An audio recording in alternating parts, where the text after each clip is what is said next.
নাহমাদুহু ওয়া নুসাল্লি আলা রাসূলিহিল কারীম আম্মা বাদ ফাউযু বিল্লাহি মিনাশ শাইতানির রাজিম বিসমিল্লাহির রহমানির রহিম।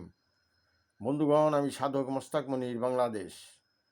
আমি আজকে আপনাদের সম্মুখে দেহ তত্ত্ব সম্পর্কিত কিছু বিরল তথ্য, উপাত্ত এবং কিছু নিগুড় বাণী আপনাদের সম্মুখে উপস্থাপন করা প্রত্যাশায় আমি উপস্থিত হয়েছি, যাতে আপনারা মানব দেহ সম্পর্কে তথা মানব ভাণ্ড সম্পর্কে এবং দেহতত্ত্ব সম্পর্কে, আপনারা দেহের কোথায় কোন মোকামে কী অবস্থান করছে এই সম্পর্কিত কিছু তত্ত্ব এবং কিছু তথ্য আপনারা জানতে পারেন এবং তদনুযায়ী আপনারা আমল করতে পারেন এবং তদনুযায়ী আপনারা সাধনা করতে পারেন।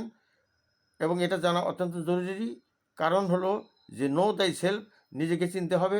নিজেকে চিনতে হলে আপনার নিজের ভিতরে কী আছে না আছে, কোথায় কোন মোকামে কী আছে না আছে, এই সবগুলি আপনার জানা একান্ত জরুরি দরকার। তাহলে আসুন ভিডিওটি শুরু করা যাক।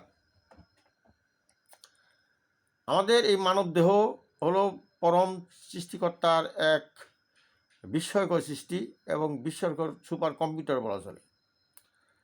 সুতরাং এটা হলো বিশ্ব ব্রহ্মাণ্ডের সবচেয়ে বিস্ময়কর এবং সবচেয়ে নিগুড়তম বিষয় দিয়ে এই মানব দেহের ভিতরে যে পার্টসগুলো রয়েছে, যে সমস্ত মেকানিজম রয়েছে, যে সমস্ত টেকনোলজি রয়েছে, এতই সূক্ষ্ম থেকে সূক্ষ্মতর যে একটি মানব দেহ মানব মস্তিষ্ক সৃষ্টি করা এতই কঠিন থেকে কঠিনতর যে সারা বিশ্ব ব্রহ্মাণ্ড সৃষ্টি করতে যে কষ্ট না হয়েছে, যে সাধনা না করতে হয়েছে, মানুষের এই ব্রেনকে, মানুষের এই দেহের যে বিভিন্ন কতগুলো মোকাম রয়েছে, এই সমস্ত মোকামে যে সমস্ত তিনি কারিকুলাম করে রেখেছেন, যে সমস্ত বিস্ময়কর কিছু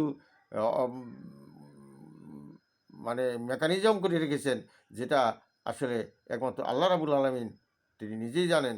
এবং আল্লাহ যারা প্রিয় বান্দা এবং আল্লাহ তাদেরকে দান করেছেন এবং জানার জন্য যাদের প্রতি তিনি দয়া করেছেন, তারাই জানতে পেরেছেন। এবং আমি আশা করি যে প্রত্যেকটি মানুষেরই জানা দরকার। তাহলে আসুন, আমাদের মানব মস্তিষ্কের মহাসূক্ষ্ম স্তরে রয়েছে পরম বিন্দুরূপে মহান রাব্বুল আলামিন, আল্লাহ স্বয়ং খোদ বিন্দুরূপে অবস্থান করছেন। একে মাকামে মাহমুদ বলা হয় এবং সর্বোচ্চ মোকাম বলা হয়। এবং আমাদের মস্তিষ্কের মধ্যে প্রথম আসমান, দ্বিতীয় আসমান, তৃতীয়, চতুর্থ, পঞ্চম, ষষ্ঠ, সপ্তম আসমান পর্যন্ত স্তর ভাগ করা আছে। এবং সেই 7টি স্তরের ঊর্ধ্বস্তর হলো মাকামে মাহমুদ। সেখানে হলো মহান আল্লাহ রাব্বুল আলামিনের উনি খোদ বিন্দুরূপে বিরাজ করতেছেন। কাজে প্রতিটা মানুষের ভিতরে আল্লাহর অধিষ্ঠান রয়েছে, কিন্তু সবচেয়ে বড় কথা হলো যে সেই মাকামে মাহমুদ থেকে তাকে নামাই নিয়ে আসতে হবে কলবে, সমস্ত দেহের ভিতরে যেন আল্লাহময় হয়ে যায় এবং আল্লাহ গুণে গুণান্বিত হয়ে যায়, আল্লাহ রূপে রূপান্বিত হয়ে যায়।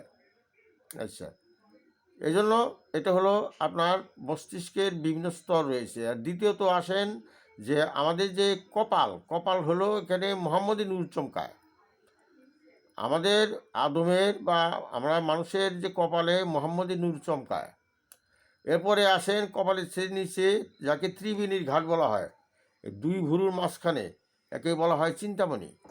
এই সকল প্রকার চিন্তার উদ্রেক হয় এই দুই ভুরুর মাঝখানে, একে বলা হয় ত্রিবেণীর ঘাট বলা হয়, যাকে চিন্তামণি বলা হয়। এখানে সমস্ত চিন্তার উদ্রেক হয়, স্বপ্ন ভাবনার উদ্রেক হয়। কাজেই এটাকে ত্রিবেণী ঘাট বলা হয়। এবং এখানে সাধনা আছে যে কুচিন্তাকে দূর করে সুচিন্তাকে আনয়ন করতে হবে। এর পরবর্তীতে আসেন যে এই যে সিনা মোবারক, এই সিনা মোবারকে অবস্থান হলো মন মানুষ খেলা করে, একে আদম সিঁড়ি বলা হয়। এবং এখানে মনের অধিষ্ঠান, এবং মন হলো এক অতীন্দ্রিয় সত্তা। কাজেই এই মানুষে আসের মন, তারে বলে মানুষ রতন। এটা অন্য কোনো প্রাণী বা জীবের ভিতরে নাই, একমাত্র মানুষের মধ্যে রয়েছে। এরপরে রয়েছে এই কাল্প, যাকে হার্ট বলা হয়, হৃৎপিণ্ড বলা হয়, যেখানে আহাদ আহাদ জপনা করছেন। আপনার দুগ শব্দ হচ্ছে হলো আহাদ আহাদ জপনা করছেন। ওখানে মোহাম্মদী মোকাম আছে, ওখানে মোহাম্মদ আছে এবং মমিনের কলবে আল্লাহ, যিনি মমিন তিনি সেই মহামস্তিষ্কে মহাসূক্ষ্ম স্তর থেকে এই কলবে আল্লাহকে যদি নামায় নিয়ে আসে তখন তিনি মমিন হয়ে যান। তার আগে কিছু মমিন হতে পারবে না। এখানে সাধনার ভজনের প্রয়োজন আছে। এর পরবর্তী আসেন ডাইন সাইডে যে স্তন আছে, স্তনের নিচে একে বলা হয় রুহ। এখানে ফুসফুস আছে, লাঞ্চ আছে, এটাকে বলা হয় আরবিতে রুহ বলা হয়। এখানে রুহের অবস্থা রয়েছে। এখানে একটা বেলুনের মতো রয়েছে যেখানে উপপ্রাণ বায়ু আবদ্ধ রাখা হয়েছে, ওটাকেই বলা হয় রুহ বলা হয়। এবং এই উপপ্রাণ বায়ু মহাপ্রাণ বায়ুকে টেনে নিয়ে আসে। আমাদের যে বাইরে যে বায়ু স্তর রয়েছে একে মহাপ্রাণ বায়ু বলা হয়। এই উপপ্রাণ বায়ু মহাপ্রাণ বায়ুকে টেনে নিয়ে আসে। এবং এই মহাপ্রাণ বায়ু যদি না থাকতো তাহলে আমাদের অস্তিত্ব থাকতো না।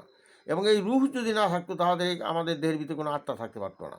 কেননা আল্লাহ রাব্বুল আলামিন পাক কোরআনে বলেছেন যে যখন আমি আদমের ভিতরে আত্মাকে প্রবেশ করিয়ে দিলাম তখন আত্মা বারবার প্রবেশ করে দিচ্ছি, বারবার বের হয়ে আসতেছে। তখন তাকে জিজ্ঞেস করো তুমি কেন বারবার বের হয়ে আসতেছে? তখন আত্মা বলেছিলেন যে আদমের ভিতরে ঘুটঘুটে অন্ধকার, আমি অন্ধকারে থাকতে পারবো না, আমার দম বন্ধ হয়ে আসে। তখন আল্লাহ বললেন নিজের পক্ষ থেকে রুহ ফুঁকাই দিলেন এবং আদমের ভিতরটা আলোয় ঝলমল করে উঠল। এবং এরপরে আত্মা প্রবেশ করার পরে আত্মা সেখানে দেখলো যে আলোয় ঝলমল করে উঠছে, সেখান থেকে তিনি আর ফিরে আসলেন না। এইভাবে আত্মার অধিষ্ঠান নিয়েছেন। এর পরবর্তীতে আসেন যে নাভিমূলে রয়েছে নফস। এই নফসের আবার তিনটা স্তর আছে। নফসে আম্মারা জীবাত্মা, একে শয়তানি আত্মা বলা হয়। নফসে লাওয়ামা বিবেকাত্মা, একে মানে বিবেক ভালো মন্দ বিচারকের আত্মা বলা হয়। নফসে মুতমাইনা, এটাকে হলো শান্তিপ্রাপ্ত আত্মা বলা হয়, প্রশান্তিময় আত্মা যেটা আল্লাহর সাথে সম্পর্কিত রয়েছে। তাহলে আমরা জানতে পারলাম যে সংক্ষেপে যে মস্তিষ্কে মহাসূক্ষ্ম স্তরে খোদবিন্দু রূপে মহান আল্লাহ রাব্বুল আলামিনের অধিষ্ঠান। দ্বিতীয়ত হলো যে এই মস্তিষ্কের 7টি স্তর আছে, 7টি আসমান রয়েছে। এর পরবর্তীতে আসেন আপনার কপালে মোহাম্মদের নূর চমকায়। এরপরে আসেন 2 ভুরুর মাঝখানে এটা চিন্তামণির বসবাস করে ত্রিবেণীর ঘাট বলা হয়। এরপরে আসেন যে সিঁড়ি, অর্থাৎ 2 বুকের 2 স্তরের মাঝখানে যে বুক রয়েছে, এখানে এই বুকের ভিতরে রয়েছে মন নামক অতীন্দ্রিয় সত্তা। এবং বাম সাইডে রয়েছে কল্প, এবং যেখানে আহাদ আহাদ জপনা করছে। এবং ডান সাইডে রয়েছে রুহ বা উপপ্রাণ বায়ু, যে মহাপ্রাণ বায়ুকে আকর্ষণ করে। আর নাভিগুলো রয়েছে নফস। নফসের আবার 3টা স্তর রয়েছে, জীবাত্মা, বিবেকাত্মা এবং পরমাত্মা। তো সুতরাং আমরা আমাদের মানব দেহের কোথায় কোন মোকামে কী অবস্থান করছে এই সম্পর্কিত একটি সংক্ষিপ্ত ধারণা আপনাদের দেওয়ার চেষ্টা করেছি। যদি ভালো লেগে থাকলে লাইক কমেন্ট করে জানাবেন, এবং আমার পরিশ্রম হবে সার্থক যদি আপনারা ভিডিওটি শুনে উপকৃত হন। ওয়াখির দাওয়ানা আলহামদুলিল্লাহ রাব্বুল আলামিন। আসসালামু আলাইকুম ওয়া রাহমাতুল্লাহি ওয়া বারাকাতুহু।